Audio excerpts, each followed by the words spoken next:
السلام عليكم. يا رب تكونوا بخير وبكل صحة وسلامة. الحلقة اللي فاتت اتكلمنا عن عملية الطباعة الأوفست وعن الآلية اللي بتحكم تنفيذها، وكان أهم عنصر من عناصر الحكم للآلية دي عنصر الألوان، أو لو نقدر نقول بوضوح أكتر التكامل بين الأربع ألوان الأساسية لتنفيذ عملية الطباعة. النهاردة هنتكلم باستفاضة أكتر عن الأربع ألوان دول، وهنعرف الفرق بين CMYK والRGB وإيه هي طبيعة عملهم، وهنتكلم عن شوية حاجات لازم ناخد بالنا منها وإحنا بنعمل التصميم عشان الشغل يطلع في النهاية مظبوط وعلى أكمل وجه. معاكم رامي شعبان، ودي قناة صنايعية تصميم.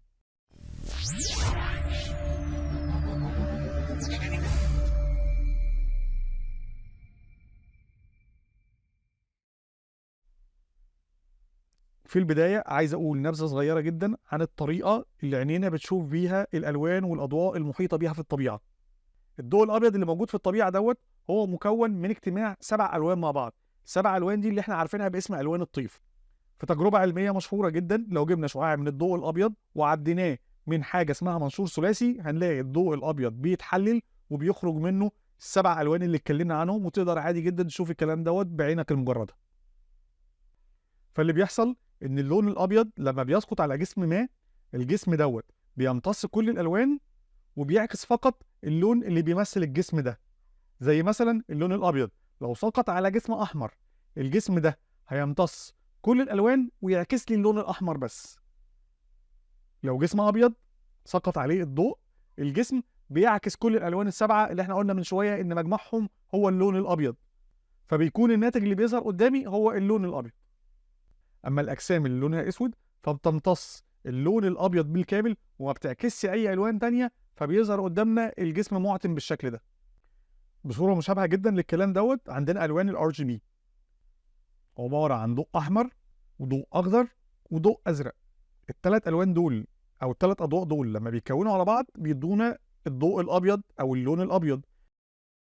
باعتبار إن ألوان الRGB دي ألوان ضوئية في الأساس، فخير ممثل ليها حوالينا الشاشات. أي شاشة بتشوفها قدامك سواء موبايل أو سواء كمبيوتر أو سواء تلفزيون بتشتغل عن طريق نظام الRGB. زي ما قلنا قبل كده واحنا بنتكلم على نظام الوان CMYK، ان احنا عندنا 4 الوان، نقدر من دمج ال4 الوان دي نطلع الوان كتيره جدا. هو ده بالظبط نفس الكلام اللي بيحصل في الRGB. 3 الوان بيندمجوا مع بعض بتوليفات معينه بتطلع لنا برضو عدد كبير جدا من الالوان. لو انت فاكر ان كل الالوان اللي ظاهره قدامك دلوقتي على الشاشه موجوده بالفعل، احب اقول لك ان انت غلطان. التلفزيون بتاعك بيشتغلك يا معلم.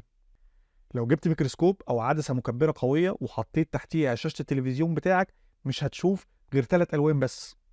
ال3 الوان اللي هم الR والG والB متجمعين كل 3 الوان في وحده، والوحدات دي متكرره ومتوزعه على كامل الشاشه، وكل مجموعه من الوحدات دي بتعمل بشكل مستقل عن الوحدات التانيه. طيب، جميل جدا الكلام برغم ان التلفزيون فيه 3 الوان بس، انا بقدر اشوف كل الالوان دي ازاي؟ قلنا الوحدات دي بتعمل بشكل مستقل، وقلنا ان انا مثلا لو محتاج اعمل اللون الابيض فانا بدمج بين ال3 الوان. فانا لو عندي جزء معين في التلفزيون بيعرض اللون الابيض، فالتلفزيون بيدي اوردر للوحدات اللي في الحته نوري كل اللمبات مع بعضيها، فالاحمر والاخضر مع الازرق بيدينا اللون الابيض. طب انا لو عايز اشوف اللون الاسود، التلفزيون بيدي اوردر للوحدات دي بان كلها تطفي، فبتشوف الجزء ده معتم. طيب لو في لون مش موجود في ال3 الوان دول بنعمل ايه؟ قلنا ان اندماج الالوان دي بطرق معينه وبتفاوت معين بيدينا الوان تانية كتير. فلو في لمبه حمراء نورت مع لمبه خضراء بيدينا اللون الاصفر. ولان الحاجات دي كلها بتظهر في مساحات صغيره جدا وبعمليه بتمتاز بسرعه كبيره جدا، فالعين المجرده ما بتدركش الكلام فالالوان بتسيح على بعضيها وبنشوف الوان جديده. هي دي طريقه عمل التلفزيون او طريقه عمل الشاشات او الطريقه اللي بيشتغل بيها نظام الRGB. طيب انا دلوقتي لو عايز اعرف مجموع لونين يدينا انهي لون تالت، انا مش بالضروره اكون حافظ ده كله. في جدول بيوضح الموضوع ببساطه كبيره. اي لونين في نظام لوني مع بعض مجموعهم بيدينا اللون الغير مقابل ليهم. يعني ايه؟ يعني احنا لو خدنا اللون الاحمر مع اللون الاخضر وضربناهم مع بعض هيطلع لنا اللون اللي مش مقابل ليهم في الجدول. في الحاله هيبقى اللون الاصفر. نفس الكلام البلو مع الجرين هيدينا اللون الغير مقابل ليهم اللي هو السيان او الازرق الفاتح وهكذا. نروح الناحيه التانيه، الازرق اللي هو السيان لان ده الازرق الفاتح، مع الماجنتا او اللون الفوشيا دوت، لو ضربناهم على بعض هيدينا اللون الغير مقابل ليهم اللي هو الازرق بالدرجه ديت. الاصفر مع الماجنتا لو جمعناهم على بعض هيدينا الاحمر اللي هو فوق دوت. ليه ما اتكلمناش على اللون الاسود؟ عشان اللون الاسود ده حكايته حكايه تانية خالص هنتكلم فيها بالتفصيل دلوقتي. دلوقتي هنتكلم عن نظام الوان السي ام واي كي. النظام دوت هو اساس كلامنا لان هو الاساس اللي قايم عليه عمليه الطباعه الاوفست واللي اتكلمنا عنها الحلقه اللي فاتت. قبل ما نتكلم عنه بالتفصيل، في 3 قوائم عايزهم يبقوا اعز اصحابك. ال3 قوائم دول لو مش ظاهرين عندك تقدر تظهرهم من قائمه ويندو فوق، هيظهر لك اي قائمه فيهم. اول واحده فيهم قائمه اتريبيوتس، بعد كده قائمه سيبريشن بريفيو، بعد كده قائمه كلر، وهنتكلم عن كل فايده وكل استخدام ليهم دلوقتي. زي ما احنا شايفين عندنا الاربع الوان بتوعنا، اولهم السيان بنرمز له بحرف السي، بعد كده الماجنتا بنرمز لها بحرف الام، بعد كده اليلو وبنرمز له بحرف الواي، واخيرا البلاك بنرمز له بحرف الكي. اكيد انت خدت بالك ان احنا خدنا اول حرف في اسم كل لون واستخدمناه كرمز للون دوت، ما عدا البلاك كان المفروض نستخدم له حرف البي، بس بطبيعة الحال حرف البي دوت كان متاخد في الار جي بي عشان لون البلو، فاحنا هنا استخدمنا بداله حرف الكي عشان يرمز للون الاسود. انا كنت ذكرت في الحلقه اللي فاتت ان احنا نقدر عن طريق دمج الاربع الوان مع بعض ان احنا نعمل الوان لا متناهيه، بس في الحقيقه انا لما رجعت اكتشفت ان الموضوع ده غلط، وانهم مش الوان لا متناهيه ولا حاجه، هم 16000 لون. على كل حال خلص انت 16000 لون ونبقى نشوف الموضوع دوت. لو بصينا على الشكل اللي عندي دوت هنلاقي فيه ان دمج كل لون مع التاني بيدينا لون جديد. احنا اتفقنا ان الالوان دي الوان شفافه، فلما كل لون ينزل على لون تاني هيدينا درجه لون مختلفه تماما. لو بصينا على سبيل المثال هنلاقي ان تقاطع اللون السيان مع اللون اليلو اداني لون اخضر، وتقاطع اليلو مع الماجنتا اداني لون الريد اللي هو الاحمر الناري، وتقاطع الماجنتا مع السيان اداني اللون اللي هو البلو، وطبعا تقاطع الاربع الوان مع بعض اداني اللون البلاك. طيب لما احنا بنقول ان احنا نتاج لدمج الثلاث الوان دول مع بعض بنسبة 100% هيطلع معانا اللون الاسود، هل ده معناه ان انا اقدر استغنى عن اللون الاسود ده تماما واشتغل بالثلاثة لون التانيين 100% سيان 100% ماجنتا 100% يلو، واستغنى عن اللون دوت وابقى اختصرت مراحل الطباعة الى 3 مراحل بس من 4؟ ده كلام جميل، ونظريا الكلام ده يعتبر صح، انما في الواقع العملي الكلام دوت هيعمل مشكلتين كبار جدا. المشكلة الأولى عندي إن أنا لما أستخدم من كل لون من دول آخد الفول كاباسيتي بتاعته، يعني آخد من الأزرق 100% ومن الماجنتا 100% ومن اليلو 100%، فأنا كده عندي كثافة حبر كبيرة جدا ممكن تعمل مشاكل في جفاف الحبر وثباته على الورقة. غير إن الدراسات أثبتت إن أنا أقصى حاجة أقدر أستخدمها من مجموع الألوان وينزلوا على بعض هو 230، ما مجموعه 230، انما احنا هنا في الحاله دي بنتكلم 300، ولما نستخدم ال 300 دي هتحقق المشاكل اللي اتكلمنا عنها من شويه. تاني حاجه، انا كده بخاطر لما بستخدم لون اسود ناتج عن دمج الثلاث الوان دول، بخاطر ان اللون الاسود مش دايما يطلع عندي بنفس الشكل، فمره ممكن يطلع افتح شويه، مره اغمق شويه، مره مصفر شويه، وهكذا. عشان كده انا بستعيد عن دوت ان انا استخدم لون اسود منفرد مختص بذاته بعيد عن الالوان التانية. نرجع للاربعه لون بتوعنا اللي كنا بنتكلم عليهم من شويه. كنا قلنا ان انا اقدر عن طريق دمج الاربعه لون دول مع بعض اكون الوان كتير قوي ممكن توصل ل 16000 لون. لو بصينا في الشكل دوت كنا شرحنا ان دمج لونين او 3 مع بعض بيدينا الوان مختلفه، بس حتى الشكل ده بيقول ان احنا ما عملناش اكتر من 10 لون. 16000 لون التانيين نقدر نجيبهم منين؟